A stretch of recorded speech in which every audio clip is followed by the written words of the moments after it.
Mm. Welcome to World Chefs Podcast. I'm your host, Ragnar Fredriksson, and you're listening to World on a Plate. So welcome again. This podcast is brought to you by Nestle Professional and Electrolux Food Foundation. And as always, we have some great invitees, and you will not disappointed because we have Chef Zana Alvarado from South Africa, a member of the South African Chef Association.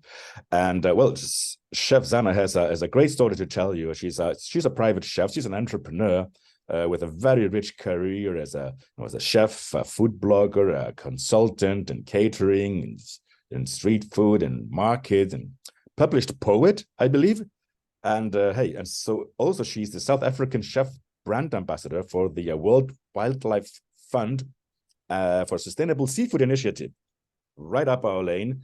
And then she recently was appointed the chairman of the Women in Culinary initiative by the South Africa Chef Association. And we want to talk a little bit more about the women in culinary and everything that Zana has to share with us. So I want to just welcome you on board, Zana. How are you doing? Thank you very much. Thank you, Chef. I really appreciate it. And it's such an honor to be on your platform today.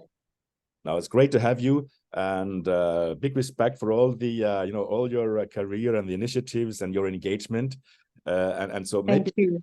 Yeah, I want to talk a little bit about your journey, but hey, before that, can you just tell us a little bit about the Women in Culinary initiative that you are now chairing with the South Africa Chef Association? So what is that about?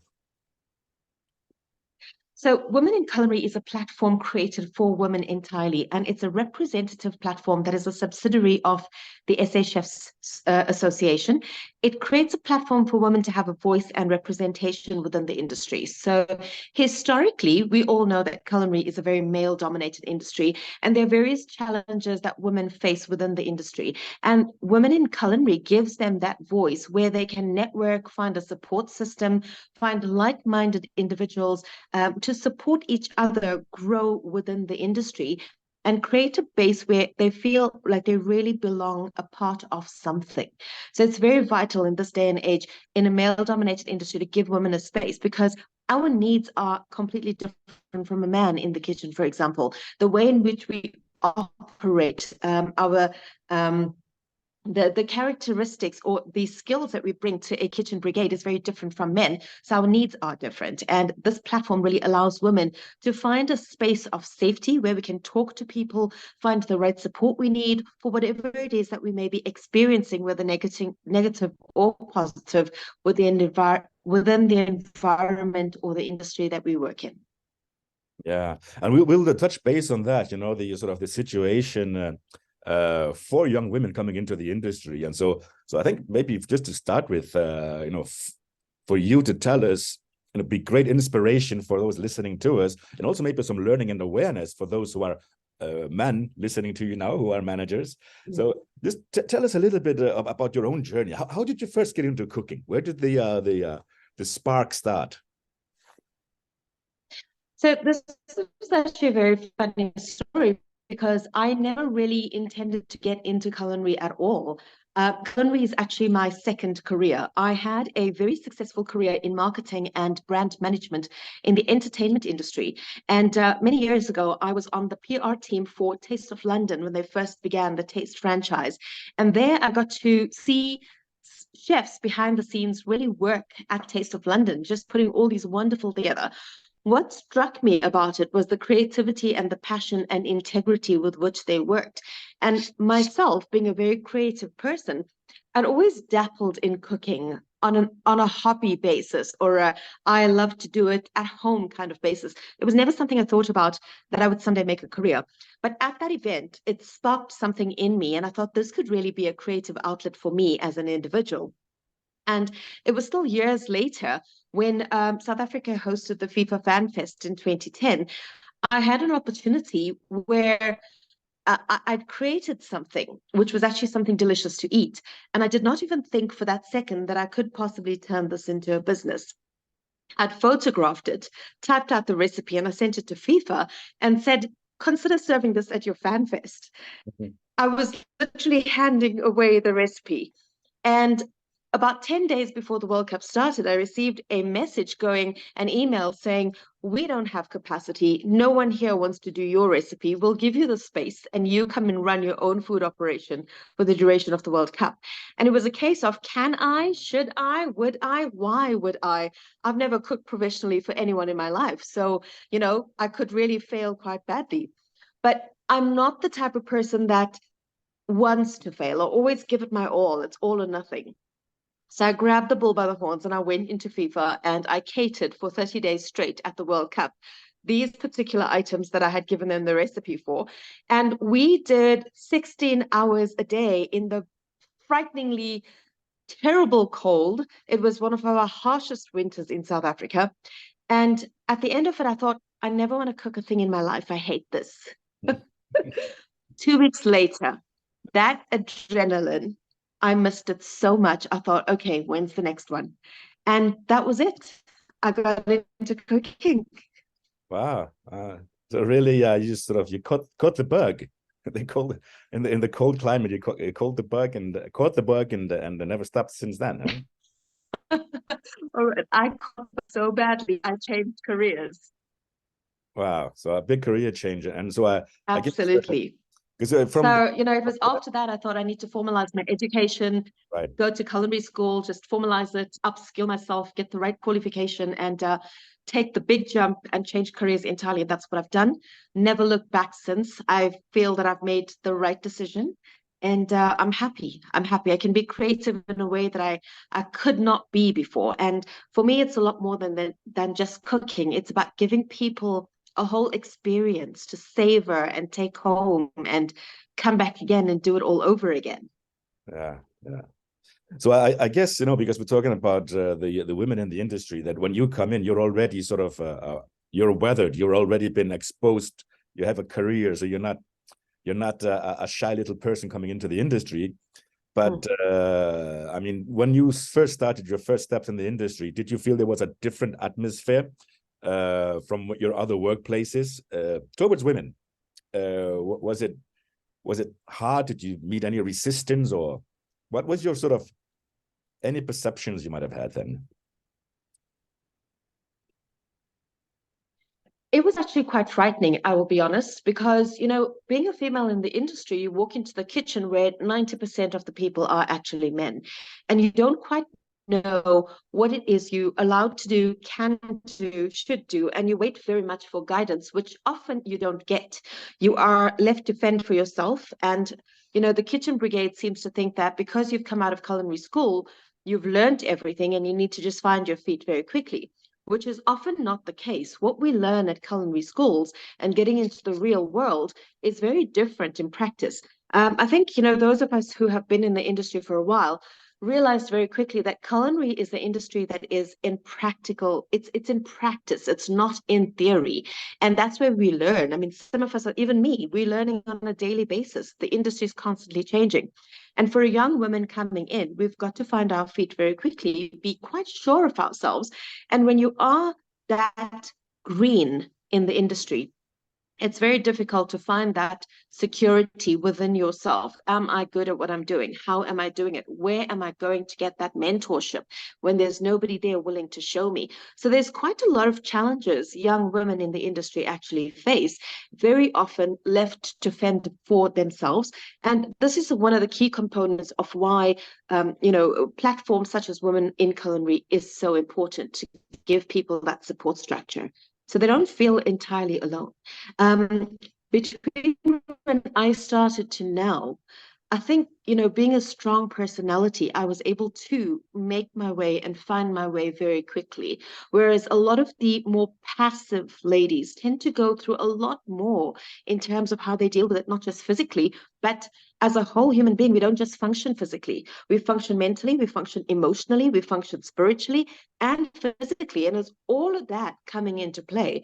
So when you have a bad day at work, you're not just taking a physical tiredness away, you're taking the emotional aspect back home, or possibly bringing it back to work the next day, which then impacts on your physical output. So it's very much a cycle. And, I think that we need to assist women to learn to overcome that, but also have a more integrated and inclusive culture in a kitchen where people realize that we are dealing with young females coming in, and we need to be a little bit more gentle. That said, I'm not saying that women or young girls in the industry need to have special treatment. No, it just needs to be understood that the needs are different. Mm. Yeah, isn't it really about that maybe there's also awareness, a lot of awareness needed for male leaders in kitchens, the male seniors, that they also understand, and it could be like you said, it could be also for young men as well, that they might face some of these same issues. It's actually like young people coming into our industry probably need a better support network than those that have already gained experience. So, I mean, exactly.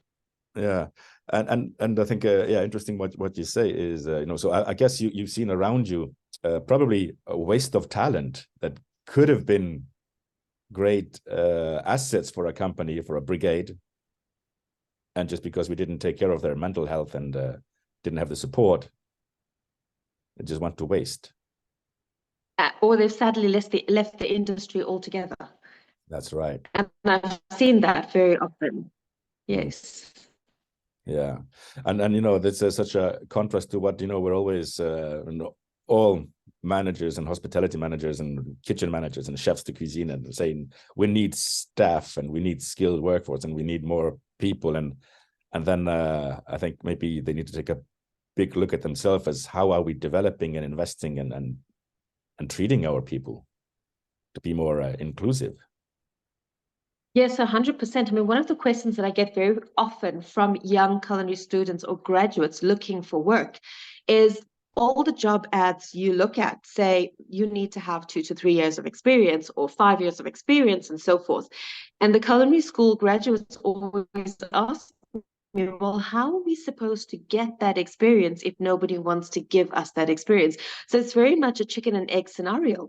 We don't want to hire them because they don't have the skills and the experience, yet we're not prepared to give that to them. So it is unfair in the sense that we need to focus more on upskilling. We need to focus more on mentorship. That is incredibly vital for career growth, for career development, but also for instilling the passion in people to want to stay in this industry. When people feel like they are valued and they know that they're giving value, it makes a huge difference to their state of mind. You want to go the extra mile. You don't mind doing the long hours. You don't mind, giving up your free time to come into the kitchen because you know that you are being valued for what you're contributing. Mm-hmm.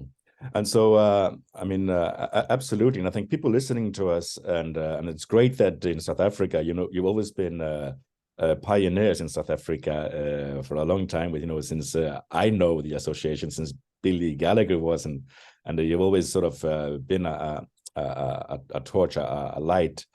And so this initiative is really inspiring for the women in culinary. Those listening to us, association members around the world. Maybe you can explain to us sort of what actions are you planning to take within Women in Culinary?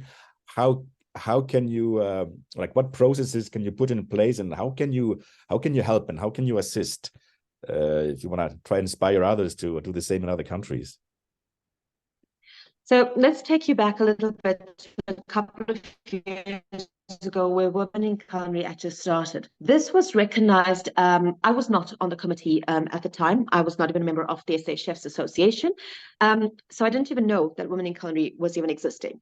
But when I did get involved with the association and found out about what we now call WIC, Women in Culinary, it was happening, but on a very small scale. There were a lot of people with a lot of passion, yet without the time or the physical know-how on how to actually get the ball rolling. So it's a case of having this wonderful idea, talking about this wonderful idea, and not taking any action to make it work. And I've always believed that you can have the best idea in the world, but if you don't take that action, that idea is going to be nothing but a bunch of words. Action needs to communicate those words for people to see the end results. So in November of last year, a decision was taken by the SA Chefs Association to dissolve the existing WIC committee and elect a new chairperson in board that could possibly take the organization or the platform forward, take the subcommittee forward. I was then brought in as chairperson. Very grateful and very surprising. I was not sure I was ready for the commitment, to be honest. It takes a lot of work to get this off the ground. But when I sat with one of the other chefs who was the founding members to find out exactly what the concerns were and to understand why it was so important to have this platform. And I then got to hear for the first time the severe challenges that women face in the industry, everything from, and I'm going to lay it out there because it's there. It's not something we can brush under the carpet anymore. Unfair treatment in the kitchens, sexual harassment, unequal pay, inappropriate comments made of a sexual nature, having women do things in the kitchen where they feel that their integrity or their dignity is compromised, mental wellness, just equality in the kitchen. These are, they're words, but when you look beneath it and you find how deep-seated and where this problem actually goes, I realized very quickly that I need to step into this role to do something. I cannot sleep at night knowing that there are people that are being raped at work, terrified to go to work, not having an outlet, not having the support, not having a route to take to get help to fix what has happened or have the situation dealt with or deal with themselves after having endured something from a physical and an emotional perspective. It's trauma that we are dealing with. And I woke up the next morning and I thought, well, if people think or have faith in me that I can do this, then I need to put all my cards on the table and I need to see what I can do. And from a strategy perspective, I used a lot of my previous career experience in figuring out how to do this. I've always been very good at managing things and managing events and rolling out concepts. And I thought, let's look at it that way. And the first thing I need to do is not just operate it from Johannesburg. We're in a massive country. We're in South Africa. We've got so many people wanting to come into this industry, and I need to find a way to reach all of them. So my idea behind it was to create subcommittees in every single region. So in South Africa, we've got 9 regions. KwaZulu-Natal on the East Coast, we've got the Western Cape region, the Northern Cape, Limpopo, and 5 others. And I thought, I've got to create subcommittees where we have 9 regional chairs that report to me on a monthly basis, right? And then under those regional chairs, we need to have 9 members on that committee to mirror the board of the South African Chefs Association. Each member then has a portfolio that you work with. One would be a treasury or a secretary. The other would be communications. The next one would be youth, dealing with youth issues, competitions, women.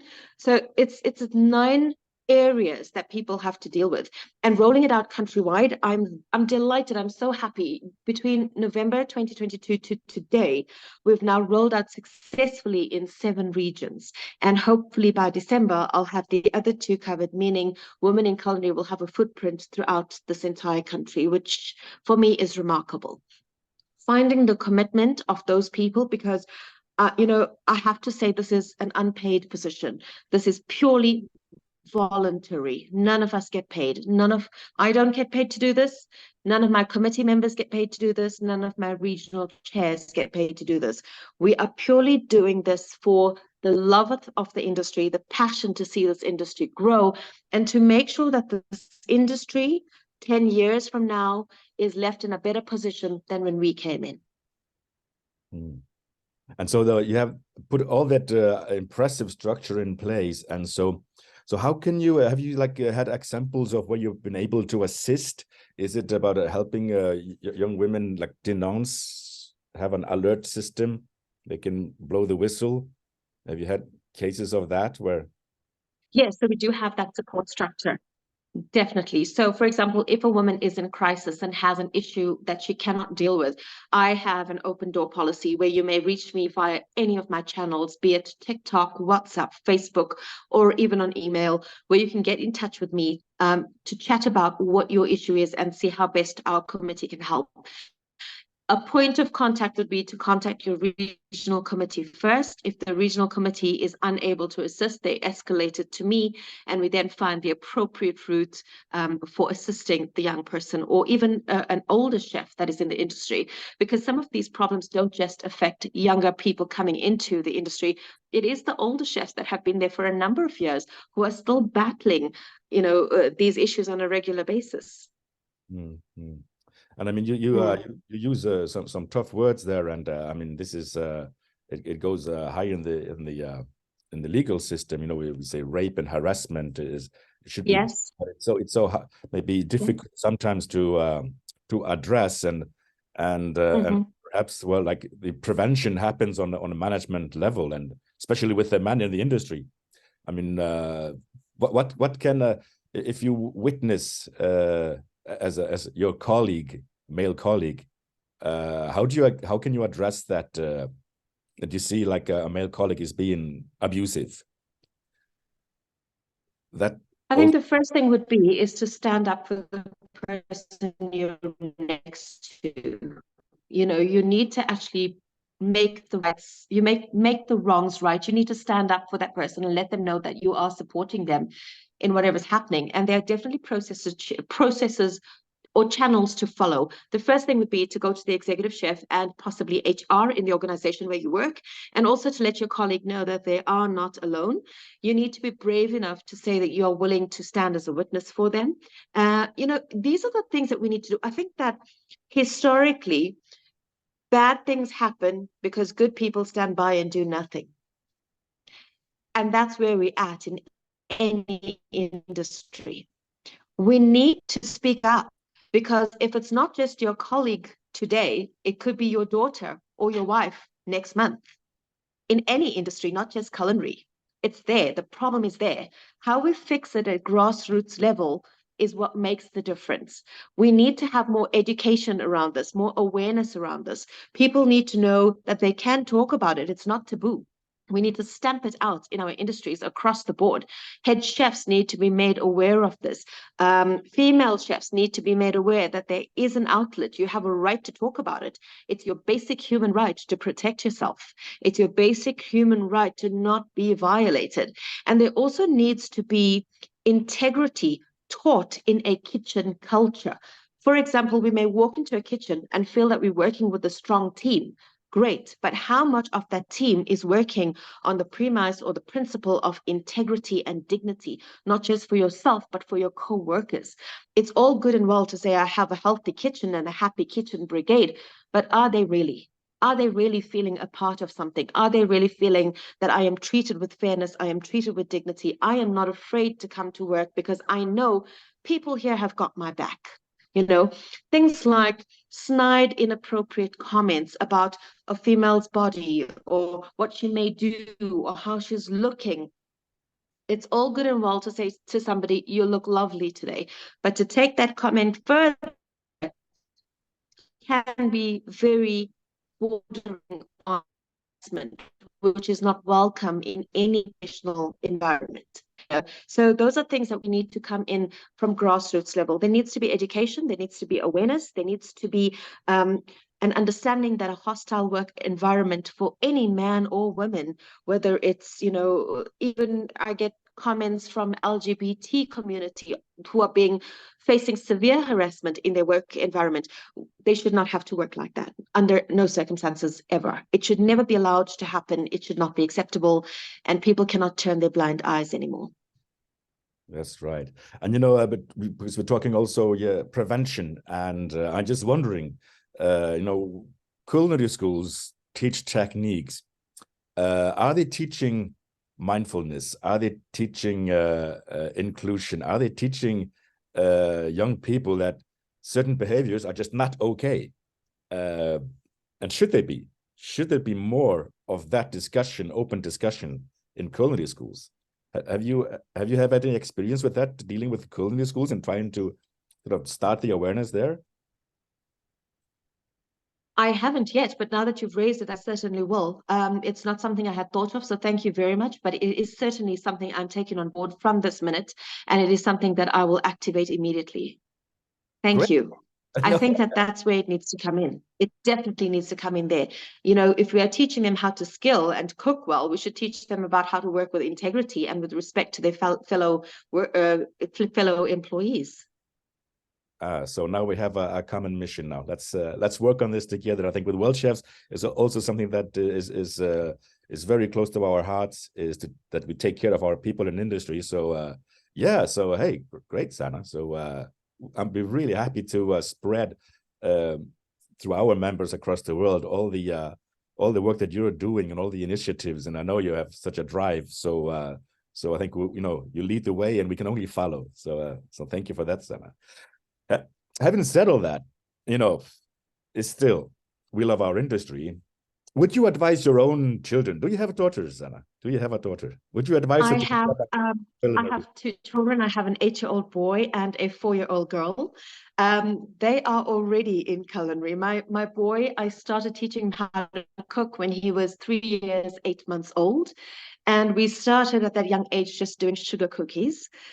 Which are fairly easy to do, and he was able to do it. But he's gotten into culinary, and this year he's entered the Global Pizza Challenge. Yeah, and one of the holders of that competition is Vice President of World Chefs, Chef Martin Cobalt, and he participated. He did really well. He finished as one of the finalists. He received an award for Most Inspiring Chef. His philosophy was, I would like to enter, but the entrance age is 18, and being 8 years old, he felt it really unfair that he's got to wait 10 more years to do something that he says he already can do. So he put through an impassioned plea to the judges to say, please, would you relax your rules and allow me to enter? No special treatment. I'll enter on a level playing field as every other entrant. And so he did, and he was able to make his 4 pizzas in the 45-minute time that was allocated and finish on time, did everything from scratch. So he's very much into it. I do realize, though, that he's only 8, and, by the time he gets to 15, he could want a complete different career to be in. And my 4-year-old, I do teach her little things in the kitchen as well. She loves making juices from scratch, so juicing her fruit and veggies. And I believe that culinary teaches kids discipline. They teach them creativity. It motivates them. We as chefs, we know that incredible feeling of having someone eat our food and enjoy our food and say that it was the best dish they ever had. It's an unparalleled feeling. It's the same to when you're standing on stage and you give a performance for the first time and that audience applauds. It's this adrenaline rush and absolute satisfaction that you can't fake. And that's what it does here. It teaches kids all of this, and it gives them that confidence of, I can do this.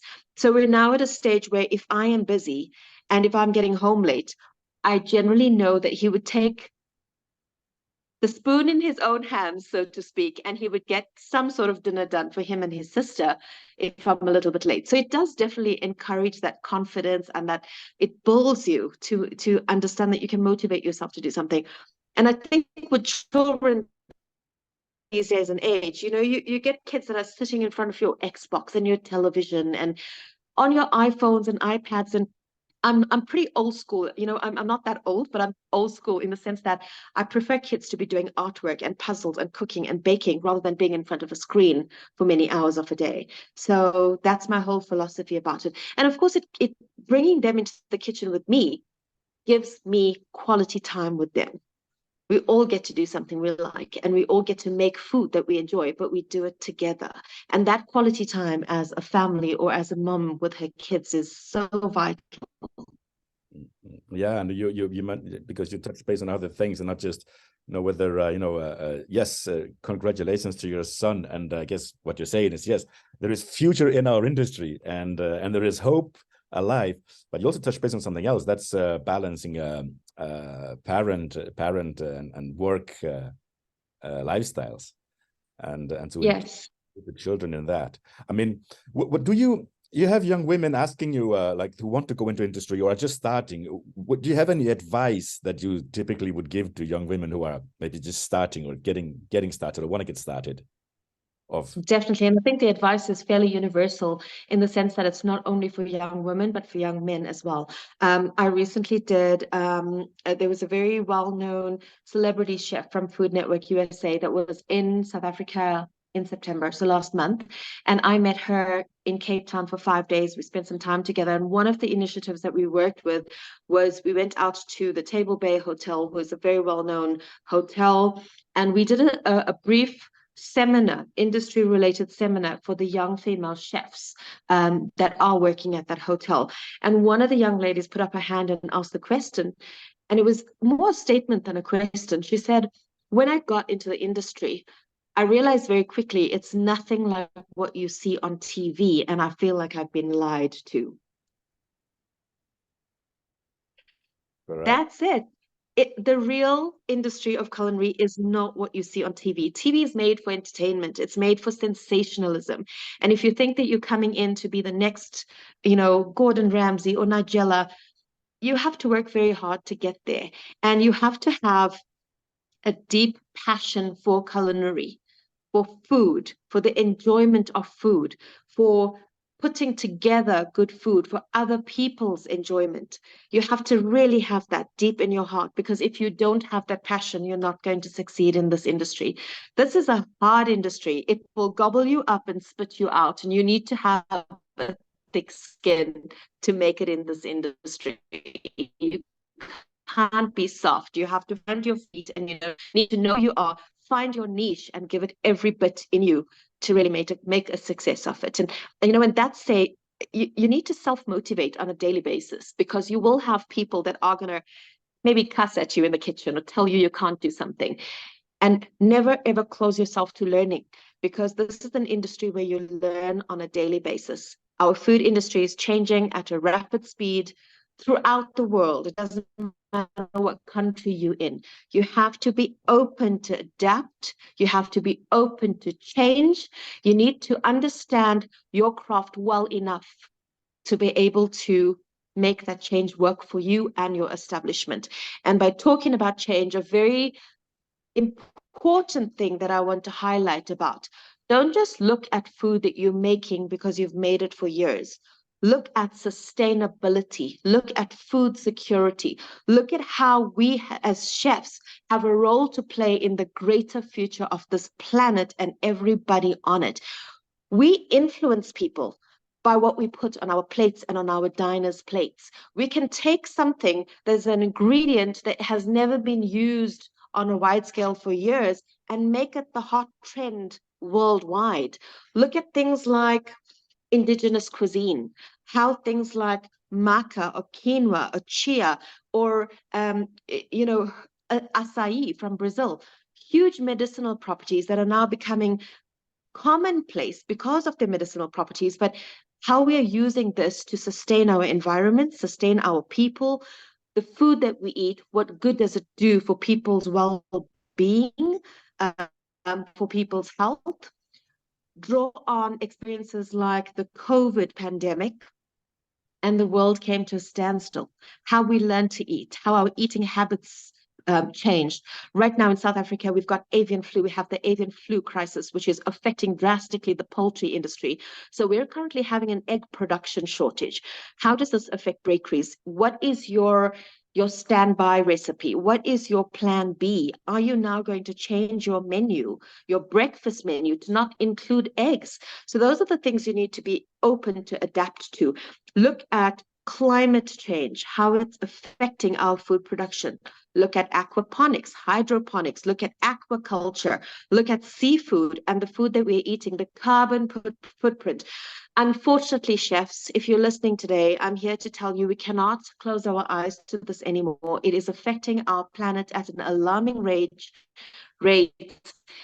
And we as chefs need to be able to communicate sustainable choices to our diners and include sustainable choices in our industry. Wow, I think that's a great closing statement, Chef, because we've been talking about mental health and inclusion and young people coming into our industry, and then also you mentioned that you take it further to the professional level of being an agent of change and what chefs, the role, the power of the white jacket should play in changing people's behaviors, and that's where our expertise comes in. Yes. So, and It really is. It really is the power of the white jacket. You know, we when we wear these jackets, it's not a piece of clothing that gets us through the kitchen. We are communicating a brand, an integrity, a wholesomeness, a vision for the future every time we put these on. We are part of, I would say, a brotherhood or a sisterhood, a universal group of people that are passionate about the same thing. And it's about honing that with this vision for the future to make it better for the planet. I mean, we all are here. It affects all of us. And if we, at some point we are not going to be here, but our legacy can be to leave the planet in a better place than we found it, and to leave it better than it currently is now, and to harness this power to keep communication channels open between chefs, whether you're a chef in China or Brazil or France or South Africa, how we work together on a global scale to make things better. Thank you, Chef Zana. Thank you for your inspiring words, and thank you for all the work that you're doing for our profession. So, and thank you for coming on this podcast and sharing with us.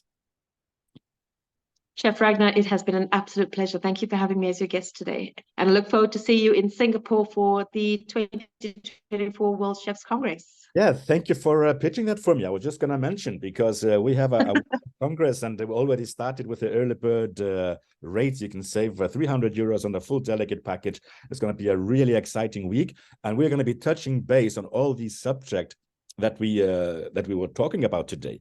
Really, everything from how to attract young people, how do we care for young people, how do we care for women in our industry, inclusion, including LGBT and other minority special needs, what have you. They are going to be a part of our industry, and there is no way around that. And change in environment, and change in how we have to think about food systems and our menus and our role as chefs for society as a whole. All that is going to be a part of Congress. You summarized that everything. Thank you for listening. Well, I'm glad I could help.